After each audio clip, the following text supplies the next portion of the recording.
ধর্মের যারা আছেন, নারায়ণগঞ্জে তো অনেক মানুষ হিন্দু সম্প্রদায়ের, তারা হয়তো মনে করতে পারেন যে আমরা এখানে হিন্দু সম্প্রদায়ের ভাইদের বিরুদ্ধে আমরা এই সমাবেশটা করছি।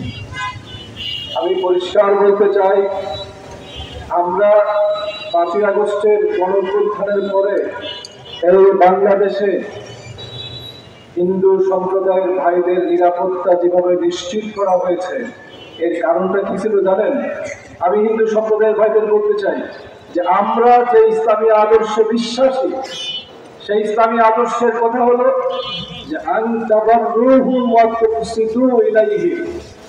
আপনারা যারা ভিন্ন ধর্মের মানুষরা আছেন তাদের প্রতি সদাচার, উদারতা এবং ন্যায়পরায়ণতা করার জন্য আমরা তো আমাদেরকে নির্দেশ দিয়েছেন, সেই জন্য আমরা করেছি। কিন্তু আপনারা আমাদের জন্য সমস্যা না, যারা এই বাংলার মাটিতে বসে দেশের বিরুদ্ধে ষড়যন্ত্র করবে, ইসলামের বিরুদ্ধে ষড়যন্ত্র করবে, তাদের বিরুদ্ধে আজকের এই সমাবেশ।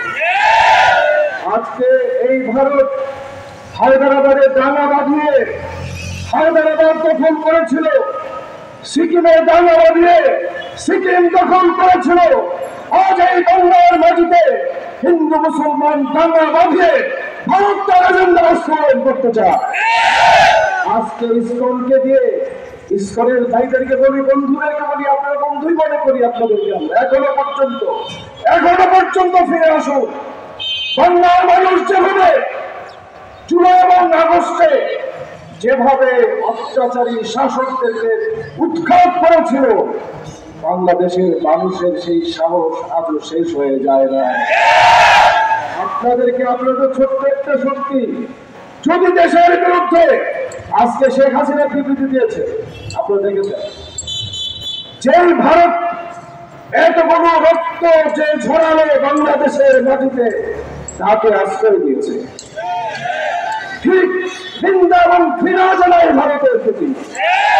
আমরা ভারতের প্রতি কোনো আমাদের বিদ্বেষ নাই, আমাদের বিদ্বেষ ভারতের হিন্দুত্ববাদী সালেম শাসকের বিরুদ্ধে। সুতরাং আজকে ষড়যন্ত্র বন্ধ করেন।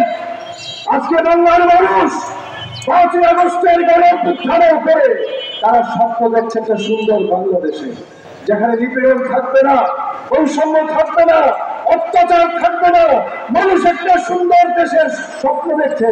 সেই স্বপ্নকে যারা দুঃসাৎ করতে চায়, বাংলার মানুষ প্রস্তুত তাদেরকে প্রতিহত করতে হেফাজতে ইসলাম ডাক দেবে ইনশাল্লাহ। এই ডিআইটি থেকে আপনারা দেখেছেন লক্ষ লক্ষ মানুষ বের হয়েছিল, ঠিক কিনা বলেন?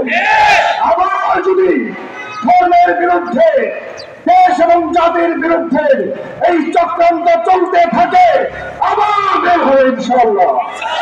এই দেশ ছেড়ে আপনাদের পালাতে বাধ্য হবে। সরকারকে বলি, 72 ঘন্টার মধ্যে প্রেস নোট জারি করুন, ইসকনের অপতৎপরতা প্রকাশ করুন এবং তাদেরকে নিষিদ্ধ ঘোষণা করতে হবে। তা না হলে কিন্তু দেশের মধ্যে শান্তি স্বস্তি ফিরে আসবে না। আমি সরকারকে বলি, আপনাদের উপদেষ্টা পরিষদে যারা বিতর্কিত ধর্ম বিদ্রোহী রয়েছেন তাদেরকে সরায় নেন, সবাইকে মানুষের স্বপ্ন পূরণের জন্য কাজ করেন, একটা বৈষম্যমুক্ত বাংলাদেশের জন্য কাজ করেন।